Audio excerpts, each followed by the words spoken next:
ठीक है। हमने देखा कि हम क्लासेस सेलेक्ट करने के लिए what we have to do a grammatical parse. हमने जो इंग्लिश लिखी होती है यूज केस टेक्स्ट की फॉर्म में या प्रोसेसिंग नैरेटिव्स की फॉर्म में, हम उस इंग्लिश को पढ़ते हैं, उसमें से सारे नाउन्स आइडेंटिफाई करते हैं। नाउन्स आइडेंटिफाई करने, जो भी हम नाउन्स आइडेंटिफाई करते हैं, we call all of them are potential classes. लेकिन अगेन द पॉइंट इज कि वो सारी पोटेंशियल क्लासेस नहीं हो सकती, ठीक है, क्योंकि सारी आपकी सोल्यूशन के अंदर क्लासेस नहीं होंगी। पोटेंशियल तो हो सकती हैं लेकिन all of them they won't be part of your solution. तो we need to have a criteria जिसकी बेसिस के ऊपर हम कुछ नाउन्स को एक्सेप्ट करेंगे और कुछ को रिजेक्ट करेंगे।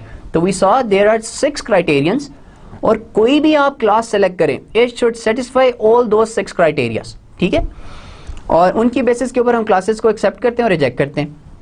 द सेकेंड थिंग जो आपको हर क्लास के लिए सेव करनी होती है, these are attributes and operations. तो हमने देखा कि जो नाउन्स हमारे क्लासेस नहीं बनते, वो nouns they become the attributes of different classes.